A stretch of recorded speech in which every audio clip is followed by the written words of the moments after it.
What if I told you that the most feared emperor of Byzantium did not fall by the sword, nor by poison, nor even by betrayal, but by something far crueler? He was a man who burned monasteries, blinded monks, and mocked the sacred icons of Christ. His soldiers worshipped him as a god of war, yet his people cursed him as the Antichrist. He ruled with iron, with blood, with fire. But when death came, it did not come swiftly. It came slowly, silently, through worms.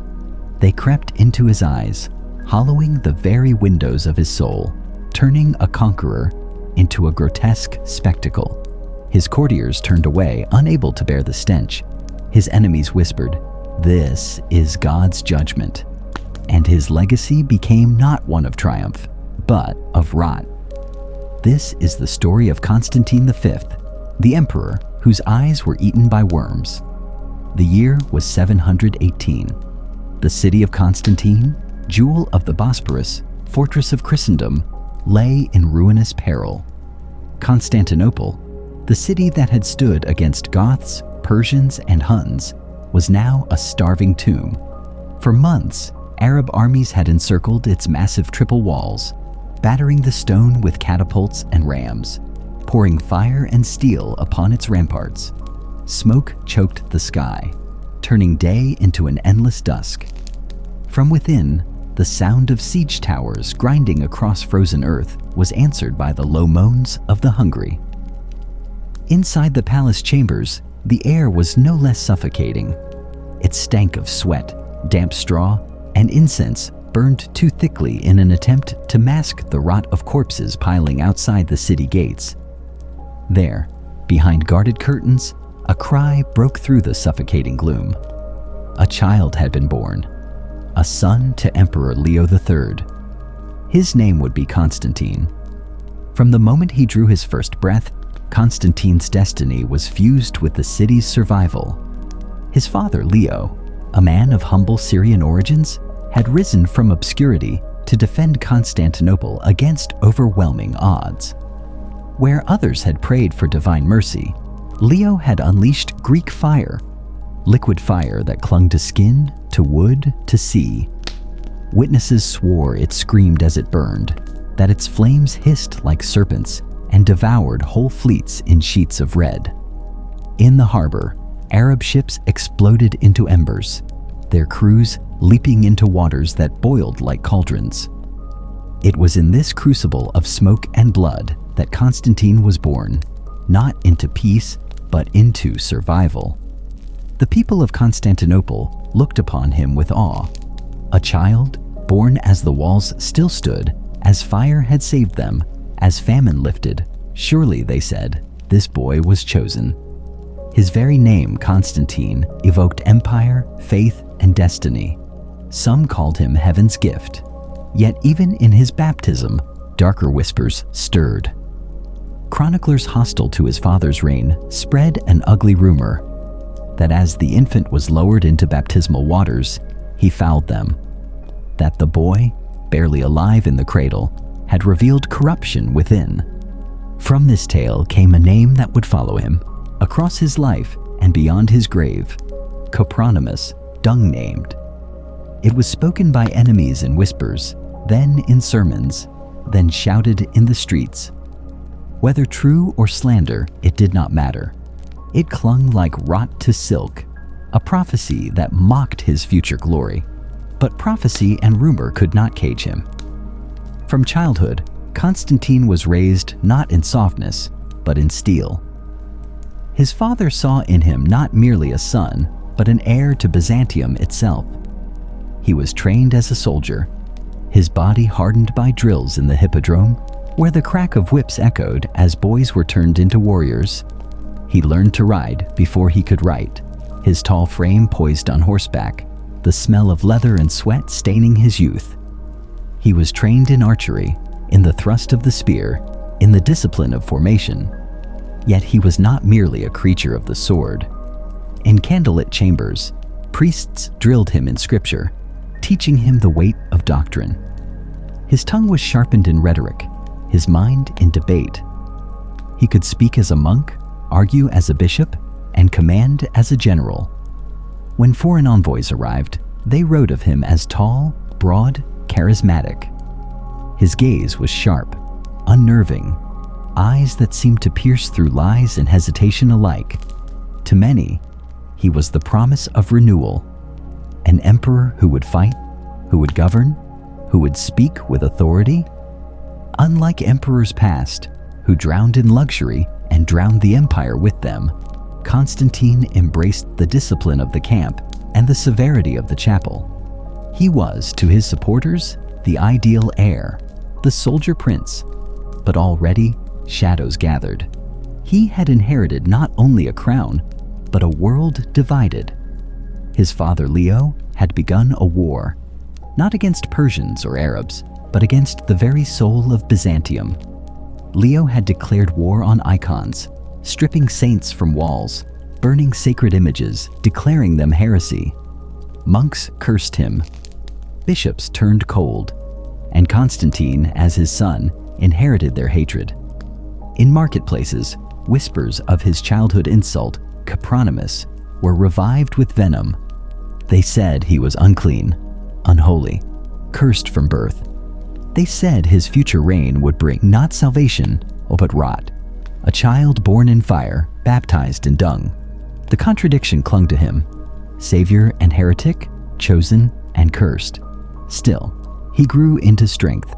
Still, he marched beside his father on campaigns, steel flashing in sunlight, his presence among the soldiers stirring confidence. And when he returned to the capital, he returned not to tender praise, but to scorn, for monks and priests spat his name like poison. The child of destiny was also the child of mockery. That duality would shape his reign. For Constantine would not forgive. He would not forget. And the city that birthed him in hunger and smoke would one day watch him choke it with fear and fire. For beneath the golden robes of ceremony, beneath the steel discipline of the general, something darker brewed, a bitterness carved by insult, a hunger sharpened by betrayal, a cruelty born from humiliation. The Prince of Smoke would not grow into a merciful ruler. He would grow into an emperor who punished memory itself, who declared war not only on men, but on saints. And in the shadows of his rise, already the whispers followed. One day the boy born in fire would be consumed by it, not in battle, not by poison, but by something slower, more grotesque. His flesh itself would rebel, his body betray him, and worms would feed where his eyes once gazed with fire. For Constantine was not destined to be remembered as a savior. He was destined to be remembered as a warning. And so, the child of fire and smoke grew, tall and fierce, walking a road already soaked in blood. Ahead lay betrayal within his own bloodline, treachery from family who had once embraced him. For the curse that haunted his baptism would return, not in whispers, but in swords raised against his throne. And so, from the ashes of his birth, Constantine grew into a man, strong, commanding, and unyielding.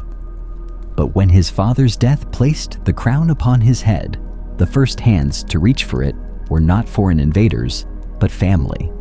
His reign would not begin in triumph, but in betrayal. The year was 741. The palace of Constantinople shimmered with gold and incense. Priests chanted, candles flickered, and the city proclaimed the birth of a new emperor. Constantine, son of Leo III, had ascended to the throne. He was just 23, still bearing the fresh scent of youth and victory. His father had defended the empire against the Arabs with Greek fire, and now the son was expected to carry the torch. But even as the coronation hymns rose toward the vaulted ceilings of Hagia Sophia, shadows moved within his own family.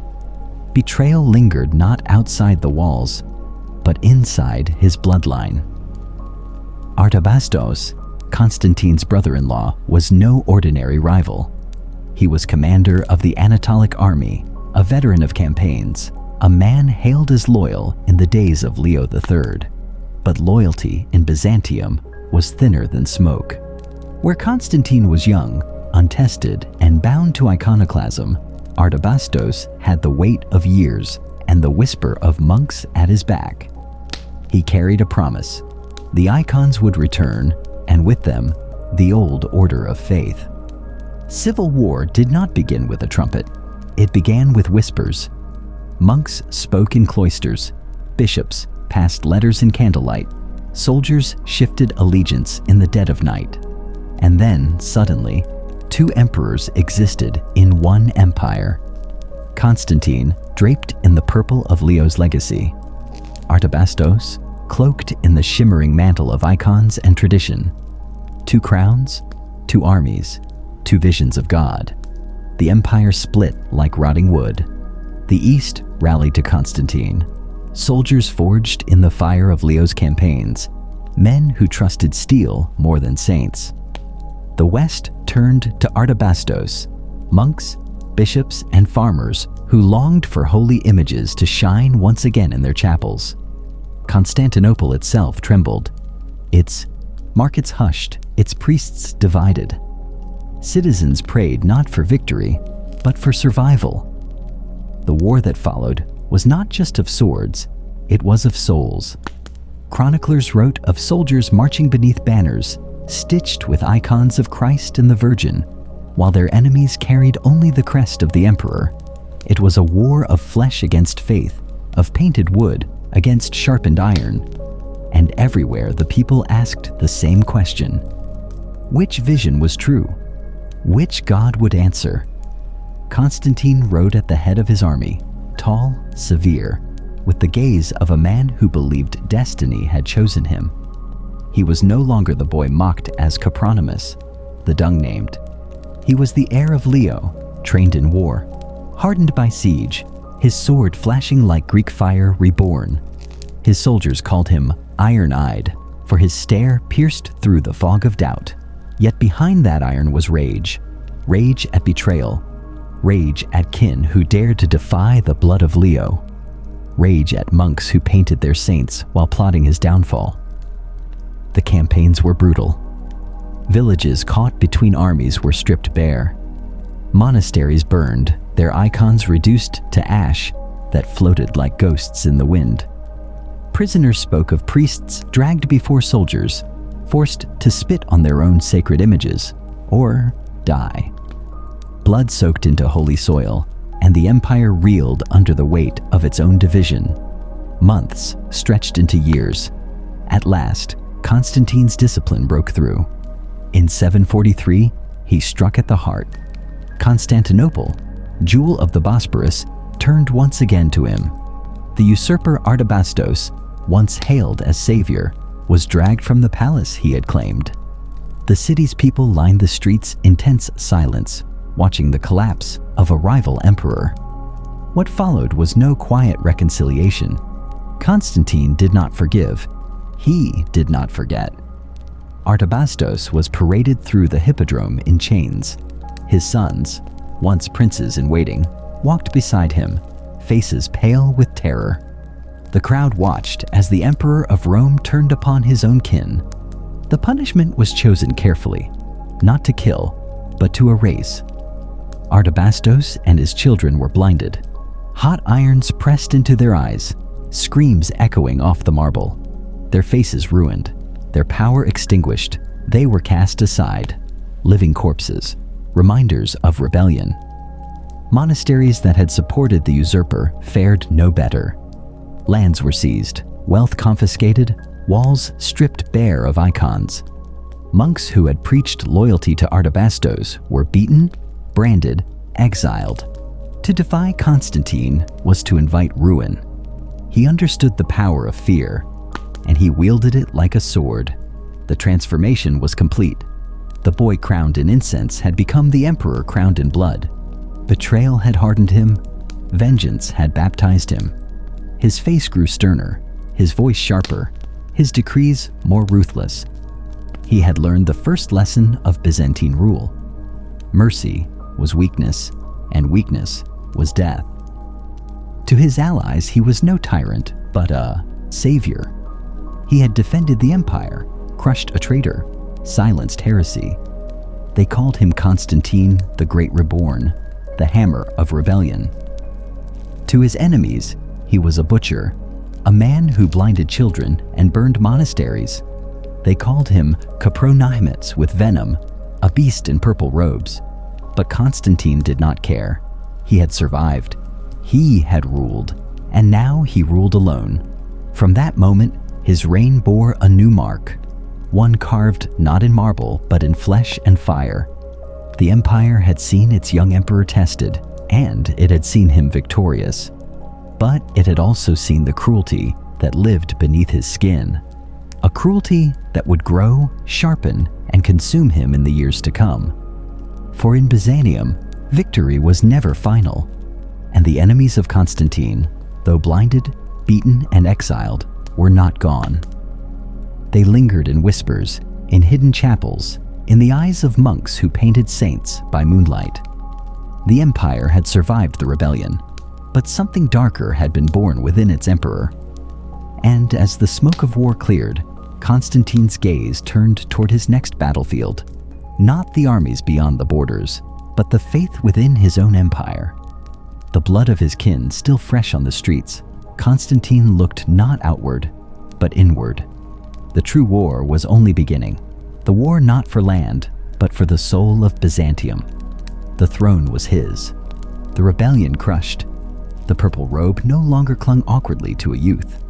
It settled heavy upon a man forged in blood. But Constantine's greatest war was not with swords, it was with images.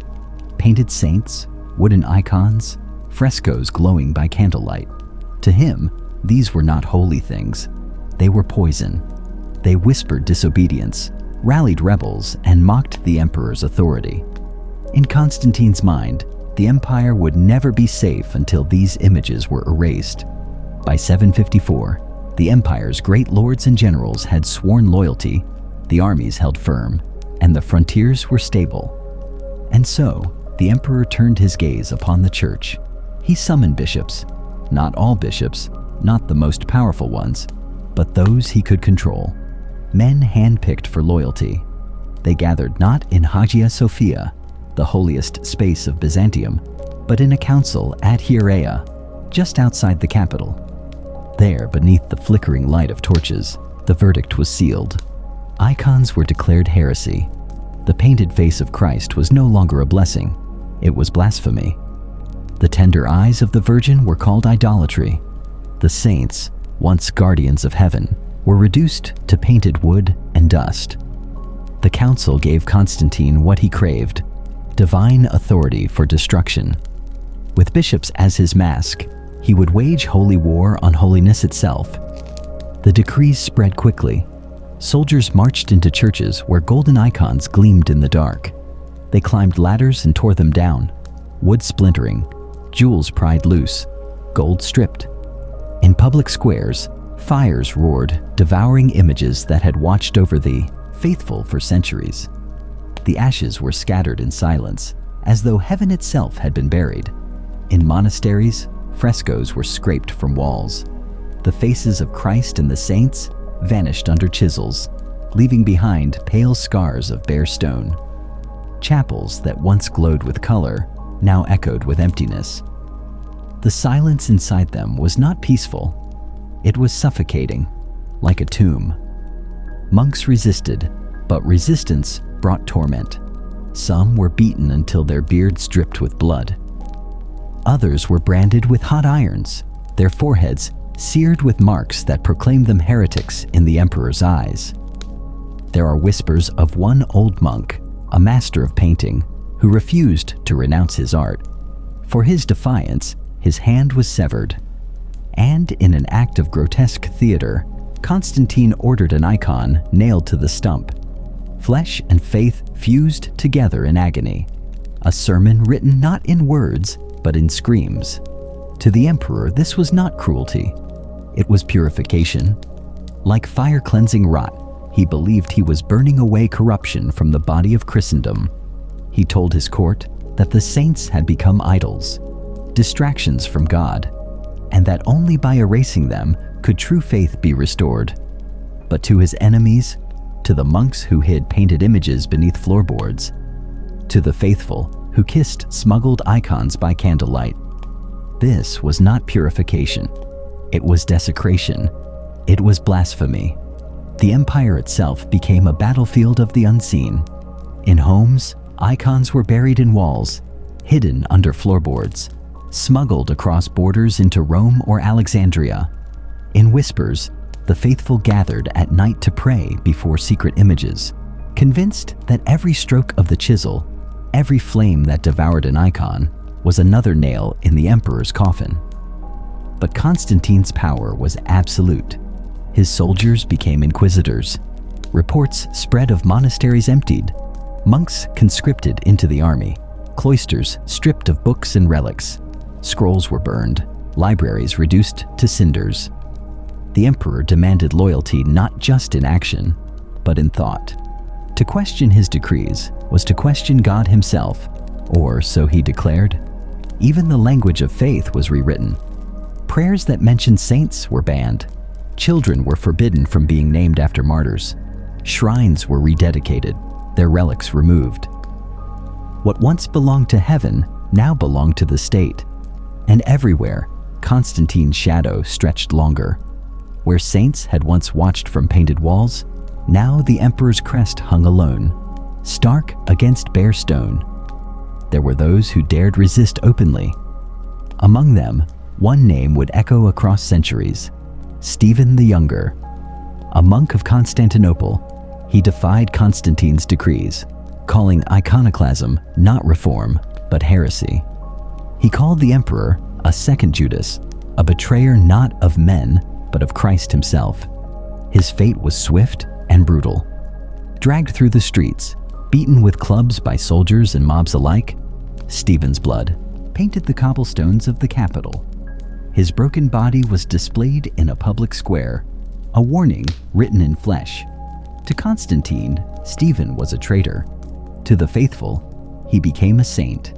His death lit a flame of resistance that not even the emperor's iron hand could fully smother. But for every martyr, 1,000 voices were silenced.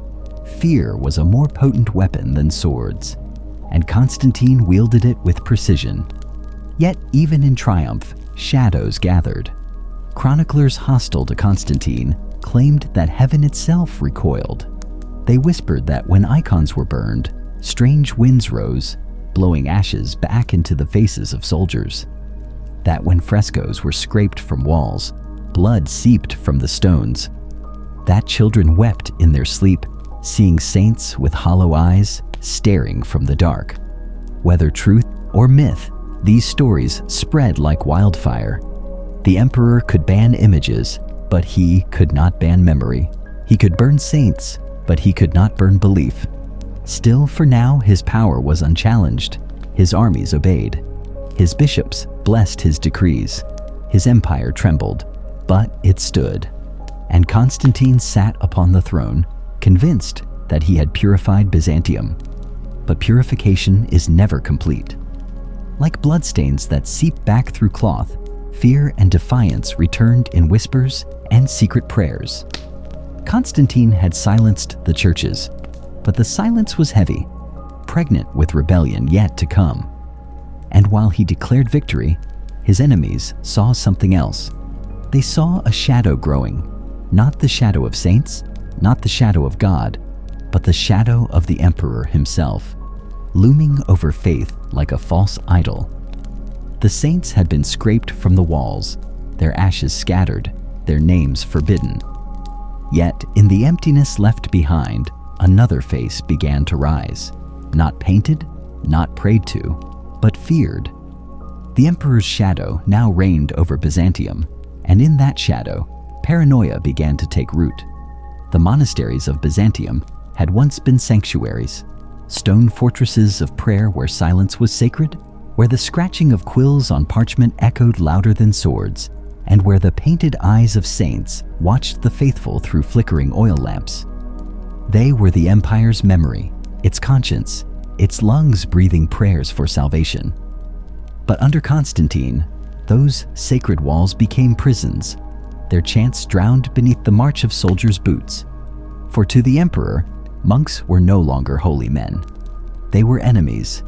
He despised them not for their poverty or vows, but for their defiance. While emperors ruled armies, monks ruled hearts. They copied texts, taught peasants, and carried influence that no decree could erase. To Constantine, their loyalty to painted saints was a dagger aimed at his throne. So he struck first. Orders were sent across the empire. Monasteries were to be emptied, monks torn from cloisters and forced into ranks of the army. Men who had once held books were thrust, spears. Fingers ink-stained with scripture now grasped iron blades. The vow of peace was mocked with the shout of war. Some obeyed, broken by fear. Others resisted, and their punishments were staged as lessons. In Constantinople, prisoners were dragged from cloisters into the hippodrome. Crowds gathered, not for races, but for spectacle. Monks with trembling beards were paraded, their robes ripped, their bodies beaten. Soldiers mocked their chants, shoving icons into the dirt before them, forcing them to spit or be struck. Some resisted, clutching their faith to the end. One elderly abbot, too weak to stand, was lashed until his flesh tore. Another was tied to the tail of a horse and dragged in circles before the jeering crowd. When the crowd dispersed, silence lingered like smoke. Silence filled with fear. Silence heavy with shame. The message was clear. Faith in saints would be paid in blood.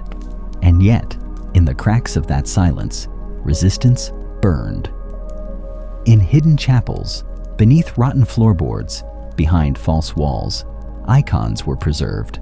Some no larger than a palm, others carved crudely from wood, painted with trembling hands by candlelight. They were kissed with tears, clutched by the desperate, smuggled from monastery to monastery like holy contraband. Tales spread in whispers, an icon struck by a soldier's sword that bled red as human flesh. Another of a blind monk whose sight returned after kissing a hidden painting of the Virgin. A crucifix buried in a field that glowed faintly at night, drawing peasants to their knees in prayer. Were they truth? Or hope disguised as story? It mattered little. The stories kept faith alive when images could not. Constantine's empire appeared orderly on the surface, streets patrolled, churches stripped, icons gone. But beneath the surface, Byzantium trembled with secrets. Fear was Constantine's chosen weapon, and he wielded it with precision. Spies were planted in cloisters. Monks were interrogated. Scrolls were confiscated, searched for coded prayers to saints. Priests whispered sermons in fear of informants among their flock. But silence, Constantine did not realize, was not the death of resistance. It was its cocoon. The faithful learned to live in dual worlds. By day, they bowed to the emperor's decrees, speaking prayers stripped of saints. But by night, they returned to shadows. Families gathered by oil lamps to kiss a hidden cross before sleeping. Children were taught secret names: Stephen, Nicholas, John. Names forbidden in public, but whispered in private with reverence. It was survival dressed as obedience. And survival, as Constantine would learn, is the sharpest form of defiance. One story from these years echoes in chronicles. A monastery in Bithynia raided by imperial soldiers. The monks were ordered to renounce icons or die. One, trembling, agreed. Another spat upon the floor in silence, but an elder monk, nearly blind, held a tiny painted cross and raised it high. He was struck down instantly, his skull split. The soldiers mocked him, leaving his body unburied. That night, villagers claimed to see light rising from his corpse, floating above the ruined chapel like a flame. Whether miracle or memory, the tale spread. It became a rallying cry. The saints wait. Meanwhile, Constantine's paranoia deepened. He accused monks of plotting curses through hidden prayers. He decreed that gatherings of more than 3 monks were forbidden. Cloisters that resisted were burned, their inhabitants scattered. The emperor's armies now hunted shadows, fighting not rebels with swords, but men with nothing but words and faith. And yet, the more he struck, the more legends multiplied. In Thrace, peasants told of an icon of Christ buried in a field that continued to glow through the soil. In Anatolia, whispers spread that monks imprisoned for heresy healed the sick with their touch. To Constantine's enemies, these were signs that heaven had not abandoned them. To Constantine, they were proof that the empire was infected by lies, and lies had to be burned. Still, the silence of resistance unnerved him. Cities seemed obedient. Churches appeared bare. Soldiers reported little defiance, but Constantine's nightmares told him otherwise. He dreamed of monks gathering in caves, chanting curses. He saw icons hidden in shadows, their eyes glowing in the dark. He heard whispers of saints calling his name, not in prayer, but in condemnation. The emperor who silenced prayer was haunted by it, for Byzantium itself had become a divided land. Above ground, order reigned.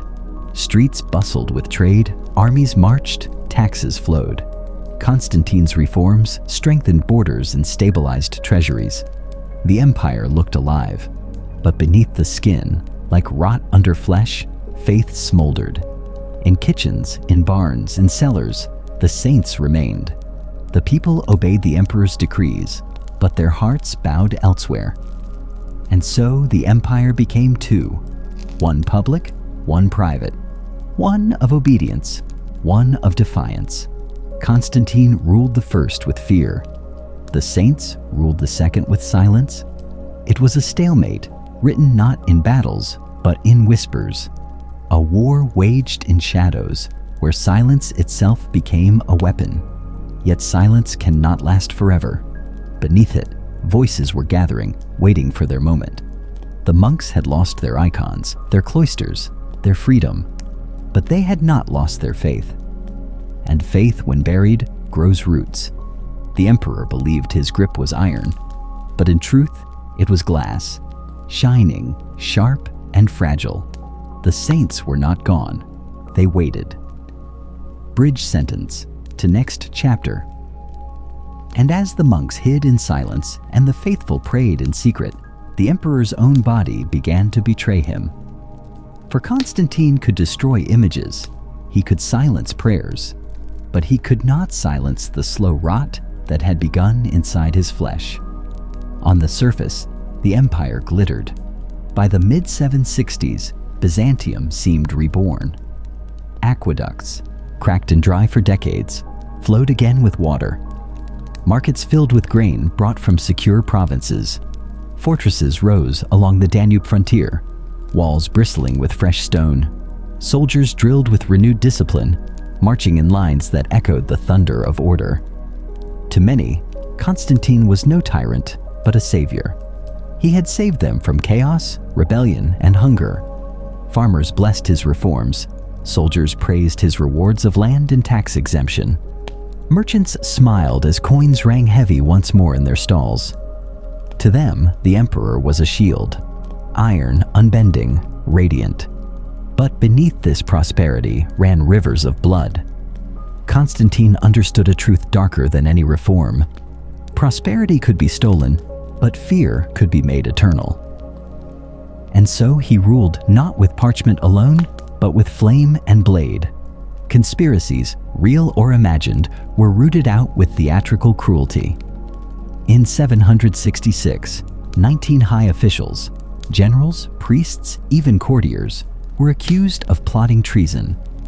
Their trial was not in shadow, but in spectacle. The Hippodrome, where once chariots had thundered and crowds had roared for sport, became a theater of terror. Before tens of thousands, the accused were paraded.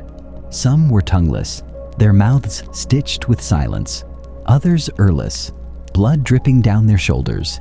Still others blinded, stumbling, their sockets weeping. A few were burned alive, their screams swallowed by the roar of the crowd. It was punishment as performance, cruelty as ceremony.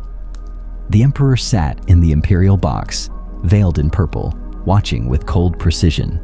To some, his gaze was justice, discipline incarnate. To others, it was madness. Constantine believed terror was order, and order was survival. He told his court that mercy weakened kings, that rebels must be broken not just in body, but in memory. So he mutilated not only traitors, but their families. Sons of conspirators were blinded, brothers branded, daughters exiled. An entire bloodline could vanish with a single decree. Every punishment was designed not simply to kill, but to erase. Whispers spread among the people that the emperor had grown addicted to blood, that he walked among prisoners before their deaths, inspecting wounds with fascination, that he ordered ears nailed to palace gates as warnings, their flesh drying in the sun. Whether these tales were truth or invention, they traveled faster than decrees. And still, the empire obeyed. Fear became a second skin for Byzantium. Families bowed lower when the emperor's name was spoken. Soldiers flinched when orders were delivered. Priests edited their prayers to avoid suspicion. Monks who once debated scripture now debated survival. Was silence safer, or was death more holy? Even the hippodrome, once filled with laughter, changed its voice. No longer merely a place of games, it became Constantine's stage. Crowds learned that the line between spectacle and execution was thin, and that loyalty was best shouted, loudly, even if faith whispered otherwise. But fear leaves scars deeper than stone. In villages, peasants began telling children that Constantine's soul had been sold, that each victory, each fortress built, each harvest saved, was purchased with prayers stolen from heaven. They whispered that the saints had turned their backs, that angels wept in silence, and that every coin minted under the emperor's crest was stained in invisible blood. Among the monks, the stories grew darker. They told of a black book kept by the saints, where every blinded eye, every severed tongue, every burned body was recorded. Heaven, they whispered, is keeping account. And Constantine himself, he believed, but not in saints, not in icons, not in forgiveness. He believed in himself, the chosen instrument of God's wrath. When he burned a traitor alive, he called it purification. When he blinded children, he called it justice. When he paraded bleeding bodies through the hippodrome, he called it discipline. In his eyes, cruelty was not cruelty at all. It was order. It was stability. It was the price Byzantium must pay to survive. Yet behind his triumphs, shadows thickened. Some officials whispered in corridors that the emperor no longer distinguished loyalty from treason, that suspicion was enough to condemn. Some soldiers, once rewarded with land, began to fear that favor was temporary, that tomorrow's parade might find them in chains. And the monks, though silenced in public, nurtured a growing legend. They said Constantine had built his empire on corpses, that his throne stood not on marble but on skulls. And they prophesied that no matter how high he rose, his flesh would one day rot, as if heaven itself would devour him. In the capital, silence grew louder than praise. People still obeyed, still bowed, still filled the hippodrome when commanded. But behind closed doors, icons hidden beneath floorboards were kissed with tears. The people gave Constantine their obedience, but not their souls. And the emperor, for all his power, began to sense it. At night, he ordered more torches lit in his halls. He demanded incense, burned not for prayer, but to smother the smell of sweat and fear. He dismissed old advisors, replacing them with soldiers who knew only discipline. He lived in triumph, but surrounded by shadows. The empire prospered, yes. The fields yielded grain, the borders held strong, the army marched in glory. But every act of terror fed a darker story. A story not written in official decrees, but whispered in markets, told in cloisters, carved into memory. That Constantine's victories were not victories at all, that they were bargains, that with each mutilation, each burning, each scream echoing through the hippodrome, the emperor was paying not his enemy's debt, but his own. And heaven, patient and merciless, was keeping account. The empire still marched in step, its banners flying high, its emperor triumphant. But beneath the golden armor, Constantine's own body began to falter. The man who ruled through fear would soon learn a terror no enemy could deliver, the slow, rotting betrayal of his own flesh. The empire still glittered, banners unfurled, soldiers marching in flawless rhythm. But behind the shimmering facade, the body of its master began to collapse. By the late 700s and 70s, whispers crawled through Constantinople like rats in the walls. The emperor was failing. His stride had grown stiff, his steps uneven, as though the weight of the empire was grinding his bones into dust. At audiences, he leaned heavily on the throne's gilded arms, his once bright face drained to the color of old parchment. Courtiers noticed the change first, the way his robes bulged in strange places, not with muscle or majesty, but with hidden padding. Beneath the silks, sores festered. And then came the smell. It began subtly, like the sour edge of spoiled wine. At first, incense was burned more heavily during ceremonies. The air grew thick with frankincense and myrrh, priests waving censers until the halls glowed with smoke. But incense no longer meant prayer. It meant disguise. Those who drew near the emperor felt it, a sour sweet rot that clung to his presence, the stench of corruption, the odor of meat left too long in the sun. Servants whispered that when he passed, the air lingered foul for hours, as if the very walls had absorbed his decay. And still, the empire obeyed. Physicians were summoned, their hands trembling as they approached the most powerful man in the world. They cut into him with knives sharpened on whetstones, releasing rivers of dark pus that stained their cloths. They bled him, believing his illness to be poison of the blood. They smeared him with foul-smelling poultices, mixtures of vinegar, lard, herbs, and ash, hoping to smother corruption with stench. Nothing worked. His flesh blackened, ulcers splitting open across his legs, his groin, even his chest. Each wound oozed pus and blood, a slow river of corruption that no linen could fully absorb. At night, servants carried away cloths heavy with discharge, their faces wrapped in scarves against the smell. Still, the emperor endured. He sat upon his throne even as his body betrayed him, his voice booming across the hippodrome, though his body quivered beneath the weight of his armor. But decay has a sound. Witnesses whispered of the way his steps squelched faintly as he walked, ulcers leaking beneath his robes. They spoke of his cough, wet and ragged, as if his lungs themselves were drowning in pus. And when he stumbled in processions, attendants rushed forward, not simply to steady him, but to keep him from falling and bursting open before the crowd. Yet rumors could not be contained. In foreign courts, envoys spoke in hushed tones of an emperor whose throne reeked of death. They described a ruler radiant in power but rotting in flesh, a man who commanded armies but could not command his own body. The image of Byzantium's might began to warp, its grandeur shadowed by the stench of its master. The stories grew darker still. Some whispered worms nested in his wounds, writhing unseen beneath the bandages. Others swore his eyes themselves had become a feast, tiny larvae burrowing into the corners, drinking from the emperor's tears. Physicians denied it, but denials meant little against the power of rumor. In markets and monasteries, it was said openly, the emperor was being consumed alive. To his enemies, the truth was clear. This was not illness. This was judgment. Among the monks, whose icons had been torn and whose brothers had been branded, a different story circulated.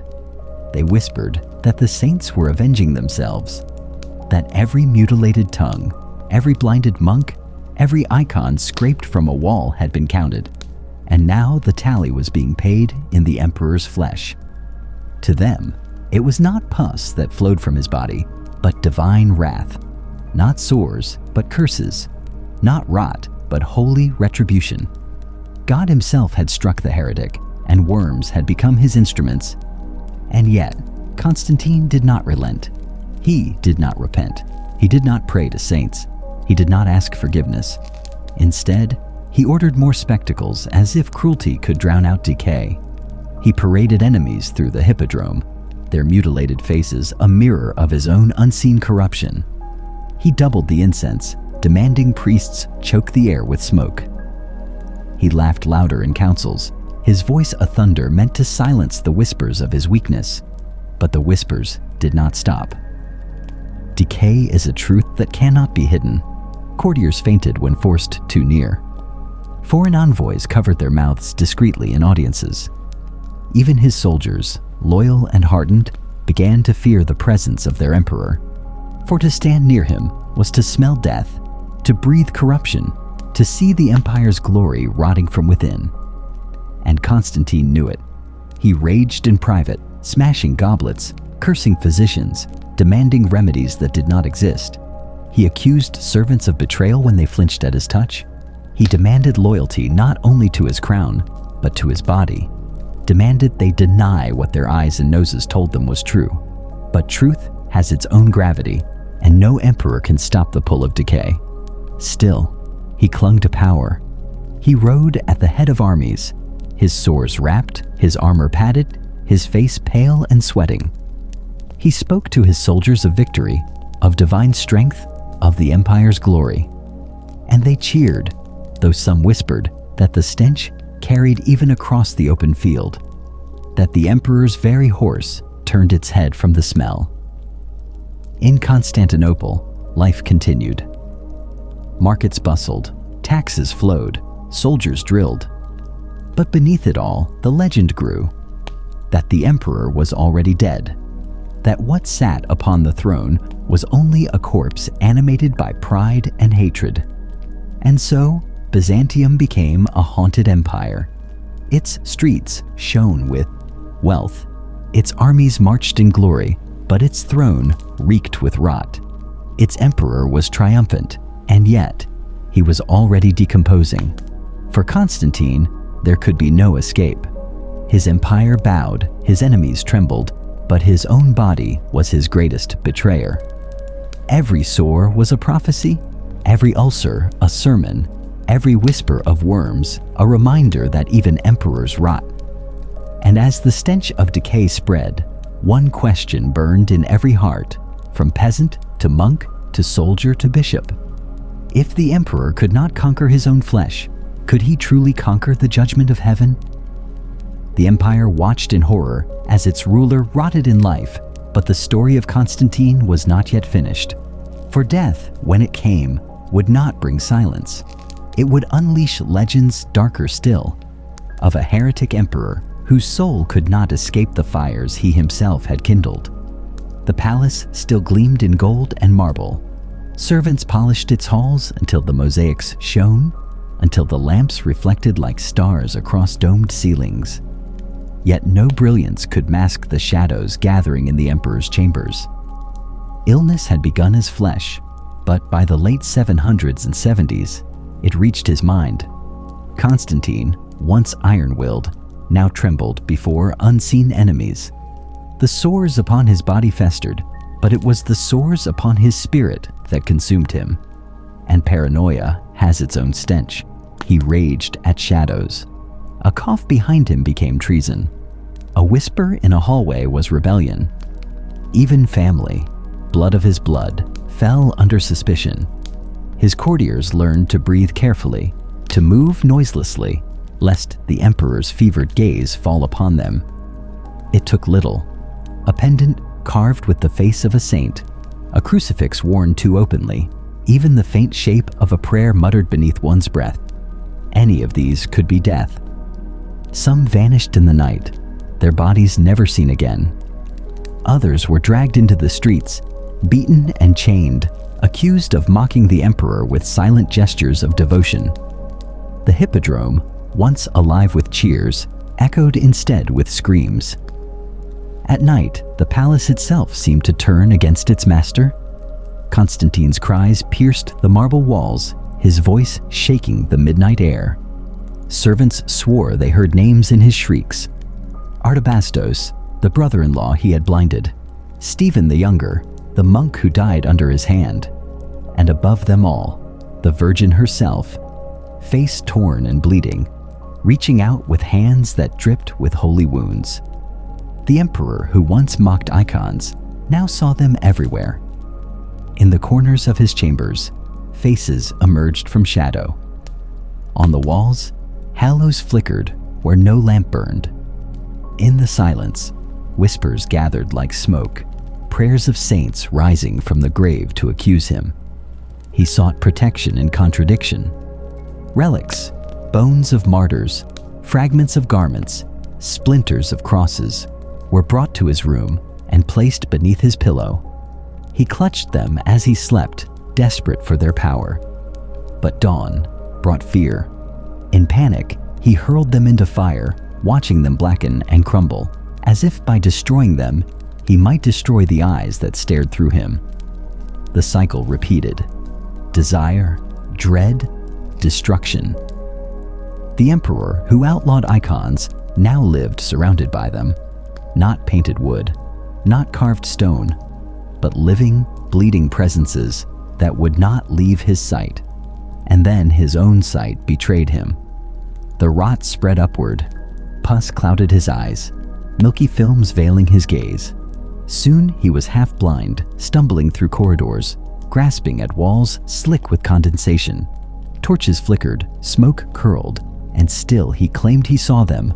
Faces watching, faces bleeding, faces rising from every shadow. He ordered priests to chant psalms without end, their voices droning night after night until the palace shook with hollow sound. He demanded vinegar poured across the floors, ash spread upon the walls as if filth could cleanse filth. Every week, linens were stripped from his chambers and burned, replaced in futility. But nothing banished the smell of death, nor the visions that came with it. It was not only visions of saints, it was the condemned. He saw Artabasdos, eyeless sockets wet with blood, staggering through the halls. He saw traitors he had mutilated, tongues severed, mouths bubbling with screams that had never left them. He saw monks branded with hot irons, their faces seared, their blackened eyes fixed upon him in eternal judgment. The palace became a court, and Constantine its only accused, and so the emperor withdrew deeper into his madness. He trusted no one. He refused to eat unless servants tasted his meals first, then often flung the food away, shrieking of poison. His family approached only in silence, terrified that a wrong word, a wrong gesture, would condemn them. The sovereign of Byzantium, master of armies, conqueror of rebels, had become a prisoner of his own mind. The throne, once symbol of authority, became a cage. The palace, once radiant with victory, became a mausoleum, and the emperor, once feared as a tyrant, was now tormented as a haunted man. For the saints he had tried to silence could not be silenced. Every icon he burned returned in flame within his dreams. Every monk he blinded stared back at him in shadow. Every relic he destroyed reappeared, not in gold and glass, but in blood and rot. The visions did not leave him. They grew. They circled him like carrion birds, feasting upon his mind as worms feasted upon his flesh. And so Byzantium whispered. To soldiers, their emperor was still commander, still lord of empire. But among the common people, among the monks who whispered in the dark, another story spread. That the saints themselves had risen, not in flesh, but in fury. That the emperor's sickness was no sickness, but divine vengeance. That his blindness was justice for the blinded. That his screams at night were not madness, but the sound of judgment rendered in secret halls. And in the monasteries, voices murmured a harsher truth still, that Constantine was no longer emperor of Byzantium. He was emperor of shadows, enthroned not by God, but by terror itself. By the end, he was more ghost than man. Blind eyes clouded, sores gaping, voice raw with rage. The smell of vinegar, ash, and rot clung to every stone of the palace, and in the silence after his screams, even the loyal began to wonder, was their emperor still alive, or had death already claimed him, leaving only a body that had not yet learned to fall? But death would not wait forever. And when it came, the end of Constantine was not a quiet passing, but a spectacle of decay so grotesque it would stain his memory for centuries. The tyrant who defied the saints would meet them at last. By the year 774, Byzantium's emperor was no longer the golden prince of victories past. He was a ruin swaddled in purple, a body kept alive by stubborn will and rotting flesh, and a mind consumed by delirium. The palace lamps burned as always, the domes shone in morning sun, but behind closed curtains, a different Constantine reigned. The man who once commanded armies now feared candlelight itself. He declared it cursed, a beacon for devils. Across the city, churches were ordered to snuff their flames. The faithful prayed in darkness, their whispers carried on cold air through echoing, unlit halls. Even fire, the oldest of human comforts, had become his enemy. Superstition grew where reason withered. He declared certain colors forbidden. A noble appearing in robes of crimson was dragged into the square, his garments torn from him, his flesh slashed as if the cloth itself had been a crime. Even blue, once the proud color of the Hippodrome factions, was proclaimed a curse. Whole markets fell silent, dyers hiding their vats, women burning silks that had once glittered with imperial favor. The emperor's gaze, ruined, cloudy, dripping with pus, saw patterns where none existed. To him, every thread was a spell, every shadow an omen. Meals were no refuge.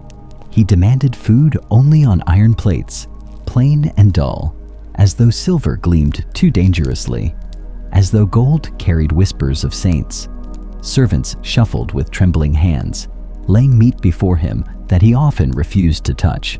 Some dishes were hurled to the ground, splattering across mosaics that had once seen triumphal feasts.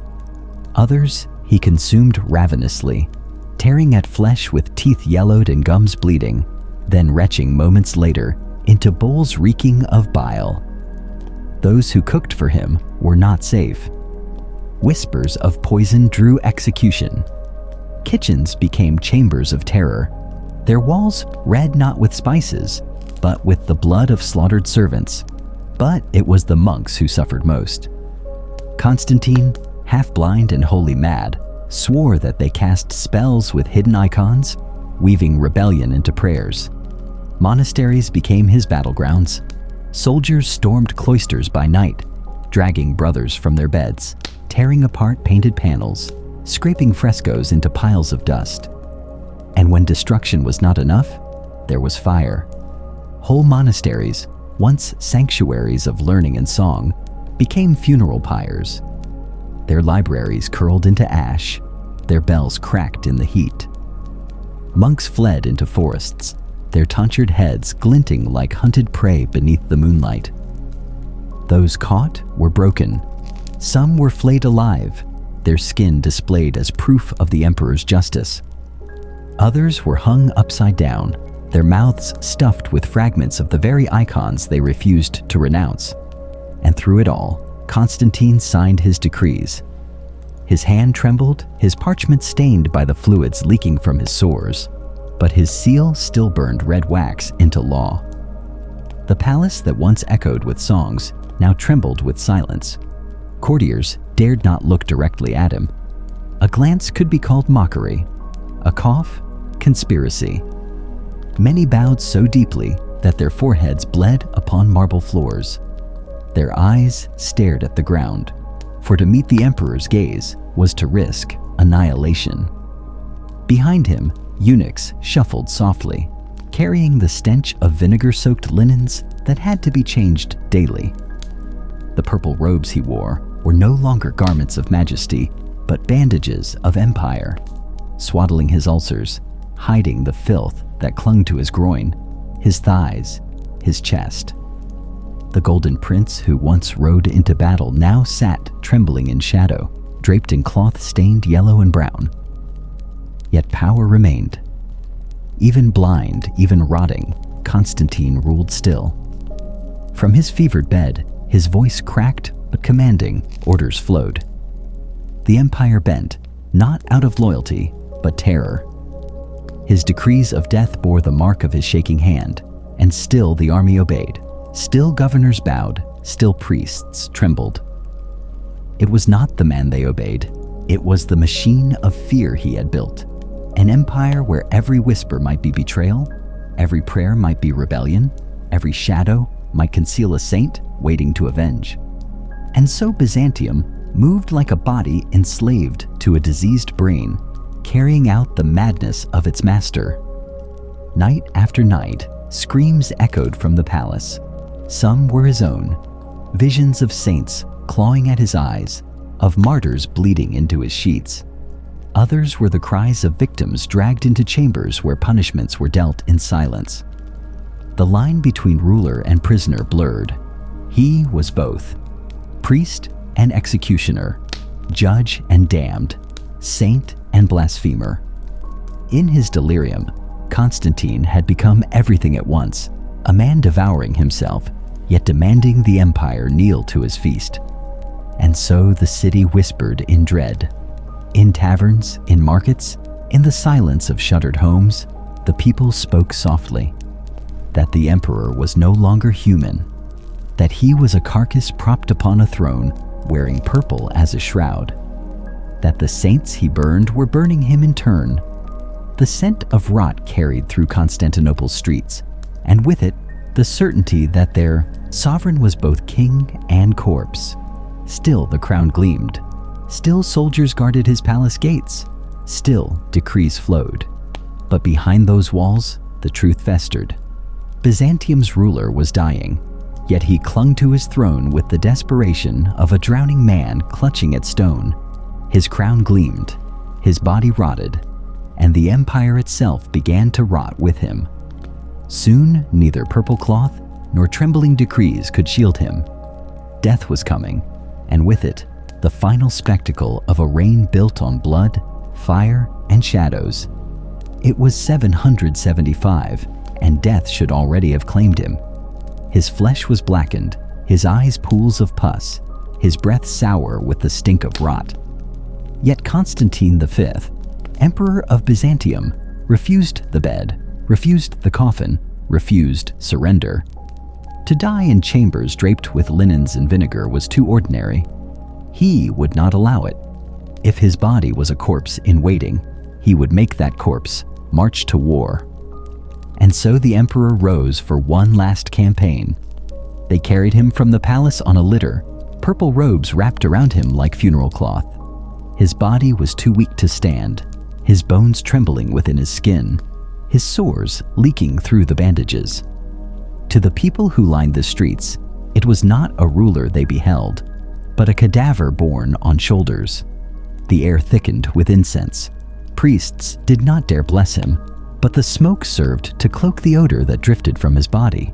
Still he waved, his lips cracking into a parody of a smile, and the people, trained by terror, bound by habit, cheered. North the army marched toward the Bulgarian frontier. Soldiers who once rode behind a golden prince now trailed a dying phantom. In his tent, the emperor sat propped by cushions, coughing rivers of blood into rags that servants buried quickly in soil, as though the earth might absorb the corruption. The air inside was unbearable. Herbs burned in copper braziers, their smoke thick, stinging the eyes, smothering the nose. Camphor, vinegar, rosemary, garlic, mixed to drown the smell of rot, yet only sharpening the sour-sweet edge of decay that clung to his skin. His commands came in whispers, broken by wheezing, but the army obeyed.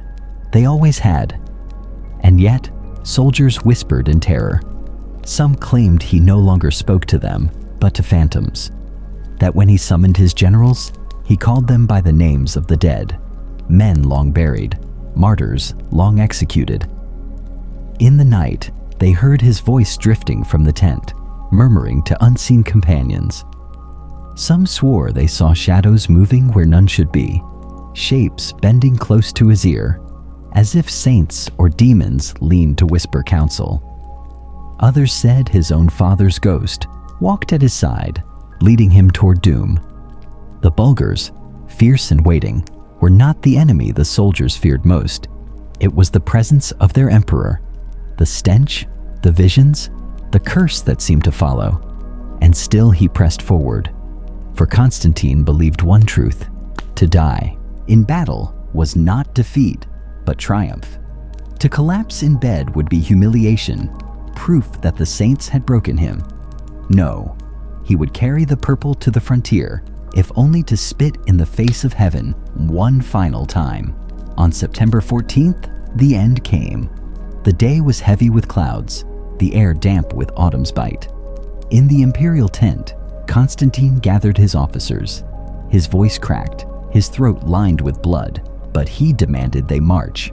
He cursed hesitation, spat at omens, swore that the empire would endure if only they followed his command. Then it happened. A stroke, sudden and violent. His head twisted, his mouth gaping in grotesque contortion. One eye rolled back into a pale socket, the other burst veins into a pool of red. His body convulsed, striking the cushions, foam and blood spilling from his lips. The tent erupted in cries, physicians rushing, servants fleeing, officers paralyzed in horror. The emperor screamed, an animal sound, torn from a throat that had roared commands for decades. And from his wounds, some swore, things writhed. Worms, pale and slick, spilling with the pus, twisting down his bandages, falling to the rugs in a sickly dance. The soldiers at the door crossed themselves in terror. To them, this was no natural death. It was vengeance, played out before their eyes. By dusk, it was over. The cushions were soaked through with blood and sweat. The herbs burned low, no longer masking the reek of death. And upon them lay Constantine, his face twisted, his flesh slack, his lips stained black, his eyes dull and ruined. The Emperor of Byzantium, scourge of monks, breaker of icons, terror of traitors, was gone. The official records were swift, careful, controlled. They declared he had died of natural illness, struck down by fever and exhaustion in the line of duty.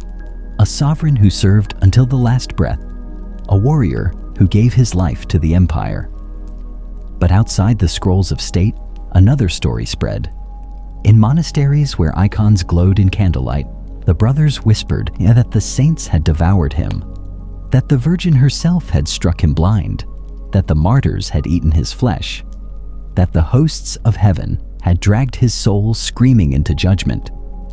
Among peasants, the tale grew darker still, that worms had consumed him alive, that demons had carried him from the tent, that God himself had marked the day as the end of a heretic. And in palaces and marketplaces alike, a single truth whispered from lip to lip. The emperor had lost his war not against Bulgars, nor rebels, nor conspirators, but against heaven. The army carried his body home, a thing of decay wrapped in purple, borne on the same litter that had once carried him to war. Crowds gathered in silence as it passed, the stench trailing behind, the incense barely keeping pace. They looked, not with grief, but with unease, as though the corpse might yet rise, might yet command, might yet curse them from the grave. The saints were not gone. The dead were not silent. Byzantium itself seemed to shudder. And so Constantine VI ended as he had lived, surrounded by fear, cloaked in spectacle, consumed by rot. His reign, long and bloody, was over. Yet the scars it carved upon the empire remained. Monasteries still ashes, icons still shattered, faith still trembling between silence and defiance. He had believed cruelty was order, fear was justice, blood was stability. But in the end, fear consumed him, cruelty hollowed him, and blood marked his death. The emperor who mocked the saints had become their feast, and when the corpse of Constantine was laid in the imperial tombs, Byzantium did not breathe relief. It breathed dread, for the wounds he left behind still bled, and the shadows of his reign lingered long after the worms had finished their work. The body was carried into the city not with triumph, but with dread. The banners drooped, the incense burned thick, yet the people lining the streets did not cheer. They stared, silent, crossing themselves, whispering. For even swaddled in purple and linen, the corpse of Constantine V carried its own herald, a stench so sharp, so sour-sweet, it clung to every passerby. No perfume could master it, no hymn could drown it. The emperor, who once commanded the empire's scent of smoke and steel, now returned as a vessel of rot. The funeral was cold. The priests who spoke did so in words carefully chosen, vague and uncommitted. They praised victories without naming the man, victories without naming the cost. Their voices trembled, not from grief, but from caution, for they knew every word would echo in the ears of two audiences, the army still loyal to his memory, and the monks who prayed for his damnation. There was no grandeur in the homily, no images of triumph, only veils of incense, thick as fog, hiding the simple truth. No one wished to stand too near the bier. Behind the liturgy, in the cloisters and hidden chapels, the monks rejoiced. For decades they had been beaten, blinded, silenced, their icons smashed, their relics mocked, their saints spat upon. Now, in whispers and candlelight, they said justice had come. They celebrated not with feasts, but with prayers of vengeance fulfilled. Icons hidden in cellars and buried in fields were brought out again, dust wiped from painted faces, gold halos kissed with tears. The saints, long humiliated, were lifted back into light, and every whispered prayer carried the same refrain. The emperor had been struck down, not by disease, but by heaven's hand. Pamphlets, copied in secret, spread like wildfire through the empire.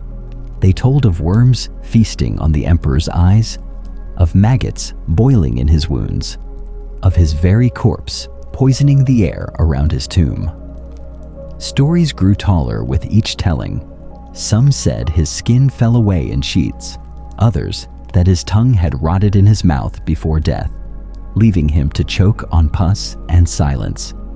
To peasants in distant villages, he was not a man all but a caution carved in flesh, a heretic eaten alive by the saints he defied. Truth and rumor merged until no one could say where the line lay. But in Byzantium, the line no longer mattered. The image was enough. His tomb was bare. No icons adorned it. No painted saints stood guard. No marble effigies wept above his resting place. It was a slab of stone, silent, undecorated, as though the empire itself had tried to erase his image. But erasure only bred legend. People avoided the tomb. Some swore they heard whispers rising from beneath the stone, a breath of decay seeping through the cracks. Others claimed the air around it grew heavy, rancid, that the stench of rot never left the place.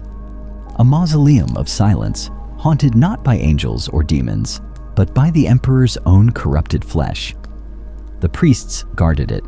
The monks refused to approach. The people circled wide, crossing themselves with each step. And yet, not all cursed him. Among the soldiers, his memory endured as a general of iron will. To them, he was still the emperor who rebuilt aqueducts, secured the grain, restored the frontiers. They remembered the victories, not the visions, the discipline, not the decay. His cruelty, they said, was the price of order, his bloodshed the cost of stability. But even among them, the image of the corpse lingered, a whisper, a shadow. Their commander had died not in glory, but in grotesque humiliation. History too hesitated. Chroniclers argued, was he a reformer who rescued the empire from collapse, or a tyrant who drowned it in blood? Was he savior or heretic? Constantine V became less a man than a riddle, an emperor whom no one could settle, a figure whom truth itself avoided. But one fact no record could deny: the image of his end eclipsed the story of his life. The emperor who blinded monks died blind. The emperor who silenced saints was silenced by worms. His reign was rewritten not in scrolls, but in flesh. In monasteries, his name became a curse. In sermons, his death became a warning. In whispered stories by firesides, he became a ghost, forever rotting, forever blind, forever screaming beneath the stone. And Byzantium, with all its grandeur, remembered not only his laws or his battles, but his stench. His crown, once gleaming, became a symbol hollow with worms. His throne, once glorious, became a seat of whispers. His empire, once proud, learned a darker truth: power does not shield from decay. The saints had the final word. Centuries later, when pilgrims passed his tomb, they spat. When monks wrote of emperors, they wrote of him as a warning. And when people kissed their icons, they remembered the emperor who had mocked them, and the worms who silenced him. In this way, Constantine's legacy endured, not in triumph, not in majesty, but in rot.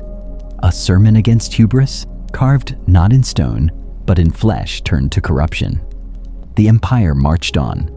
Other emperors rose, other wars burned, other palaces gleamed, but the shadow of Constantine V lingered, a specter walking behind the purple. Every crown that glittered was weighed against his. Every emperor who dreamed of breaking saints heard the whisper of worms. His was not the story of victory. His was the story of warning.